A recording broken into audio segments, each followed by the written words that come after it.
As the Africa Eco Race approaches its big finale, every day and every detail matters more and more. Follow us on this journey that isn't far from being completed.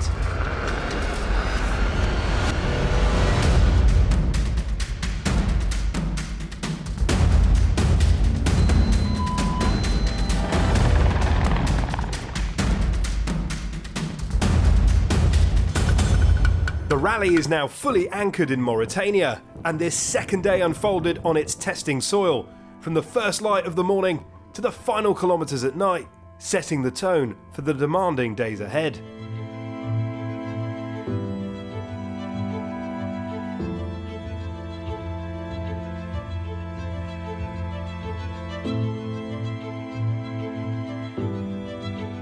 Today, the Africa Eco Race featured a loop stage around Aïd Zedine, covering 429 kilometres, including a 415-kilometre special stage.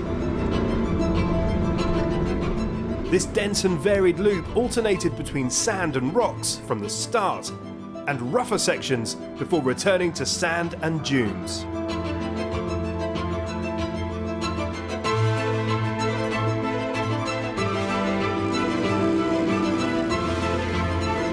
The stage was a constant play of contrasts and changing atmospheres, typical of a major rally raid special where everything can shift in an instant, and arguably one of the most beautiful of this 17th edition of the Africa Eco Race.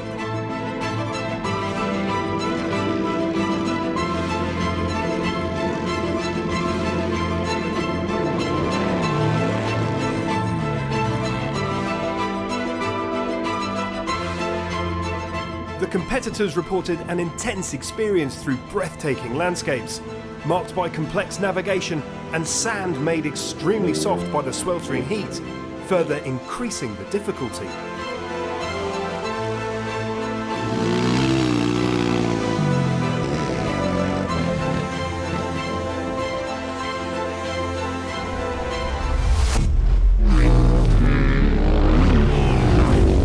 Motorcycles category, Gauthier Paulin won today's stage in 4 hours, 57 minutes and 32 seconds, following a fast but demanding race. He finished 2 minutes and 34 seconds ahead of Jean-Loup Lupin, while Thomas Marini completed the podium, trailing a further 5 minutes and 35 seconds behind. Jacopo Cerruti was fourth. C'était la plus belle étape. Top. It was the most beautiful stage. We saw crazy landscapes. I'm excited because we have friends from the group did better comparing to yesterday's difficult day. And I thought of them because today was a beautiful stage. The wind made our vision a little difficult. It was very blurry in some places. It was crazy. The white sand, the pickup marks. So yeah, I'm starting to progress. Today I appreciated the fact that there were more waypoints, because in atmospheres like this, where the terrain is so vast, it is important. I ride a motorcycle, but I like the safety on a motorcycle. We didn't drive very fast, because it's complicated to drive so fast when you're out in the open. We really didn't make a single navigation error. I think we can be very happy with ourselves. It really was a group effort. No, è stata bella, dai. Fisica. It was nice, physical, challenging. There were incredible landscapes and many areas that we also visited last year, which was a stage that I already liked a lot.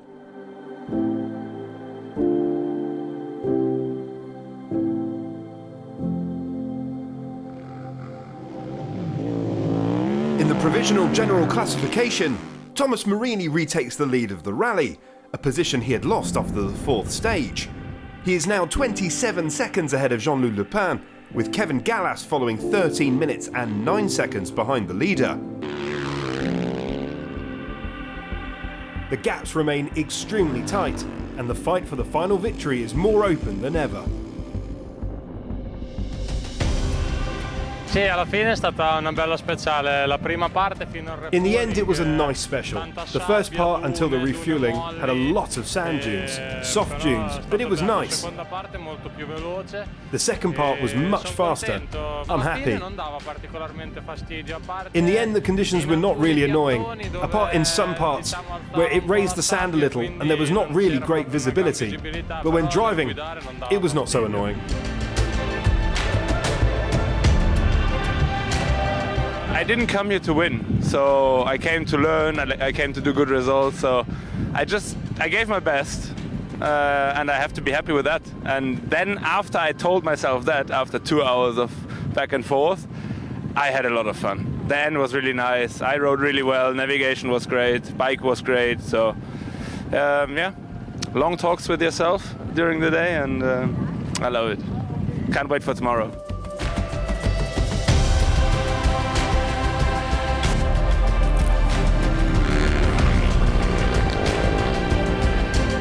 The one-man show heroes of the Motul Extreme category keep on giving their all in demanding conditions and without support. I said to myself that I'm going to give it my all during the whole day. I lost second place. The first, honestly, it's obvious. I can't go get it anymore. But the second place, it's within reach. I gave it my all today, and I don't know where I am, but I think I've regained some time. We'll see tomorrow. There are still a few days left, but I think I've regained some time.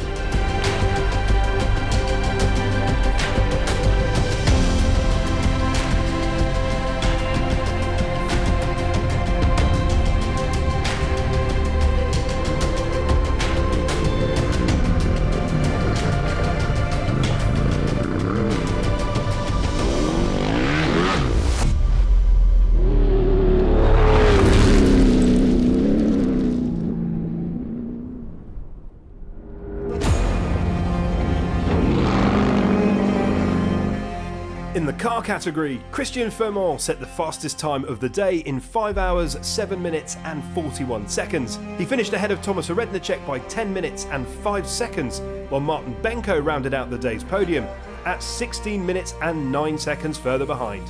In the provisional car general classification, Paul Van Poelart from Optimus maintains the lead, but his advantage is shrinking.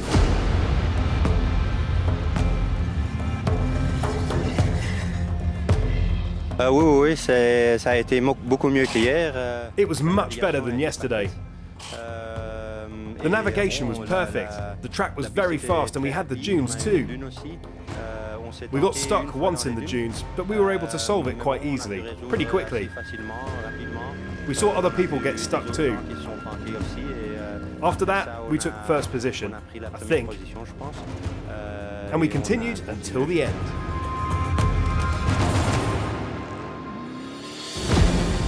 On apprend, non, ça nous botte pas, on apprend parce que c'est très compliqué. We're learning because it's very complicated. We were used to Morocco on visible tracks. This is something else, and it's my first time, so we're learning. We're being very careful. We're trying to be on the track properly.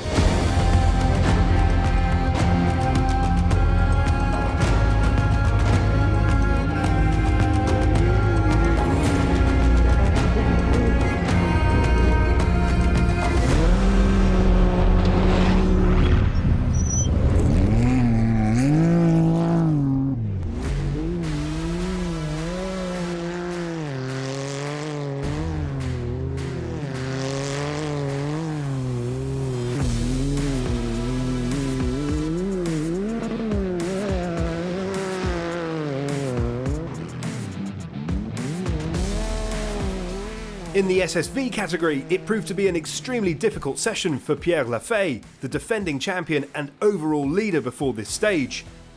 130 kilometers before the finish, some massive stones were thrown in his way, causing major problems. Eventually, the Italian crew of Enrico Gaspari and Paolo Cecchi helped him for the next 120 kilometers, and he reached the finishing line thanks to the support of Gerrit Zurmond's truck crew. What happened is that we got hit by a big car, which I will not mention. We slowed down, we got on the side, and then when we passed, they accelerated like madmen in a very stony place. We took a lot of stones. So it hit us in the head, on the shoulders, and then the machine suddenly stopped. It broke everything on the machine, all the protections, and then I think there was something else because the buggy stopped suddenly. So we looked everywhere for what had happened, and it stopped there, 130 kilometers from the finishing line. Et ça, c'était à 130 bornes de l'arrivée.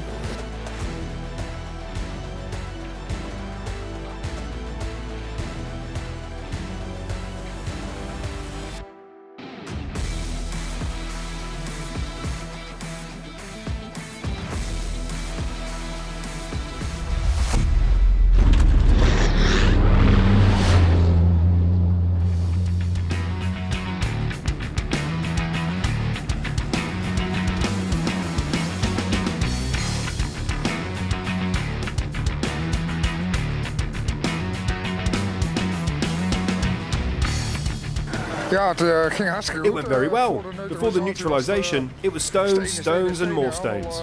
It was pretty tough. After the neutralisation, there were some faster paths. Then there was an SSV broken and we took it to the finishing line. So all in all, it went pretty well. It's a beautiful landscape here, very varied. You see all kinds of stones, dunes and vegetation.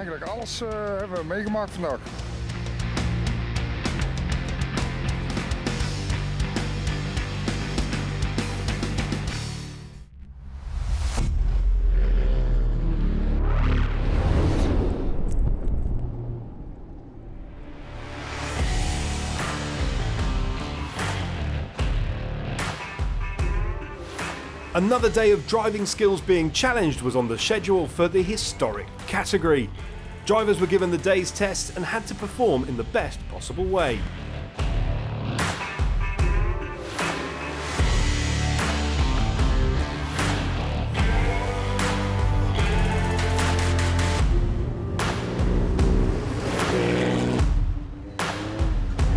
This 8th stage confirmed the very high level of difficulty of this Africa Eco Race 2026. Another day of action in Mauritania lies ahead, as the race will continue tomorrow with stage 9 from Aïd Zadine to Ouadanaga. It will be a tempo stage where consistency makes the difference. Fast sand, small dunes and repeated accelerations. The pace builds naturally, but competitors must stay tidy and focused, because navigation doesn't forgive small mistakes. We are approaching the final throes of action for the 2026 Africa Eco Race, so make sure that you don't miss our next episodes.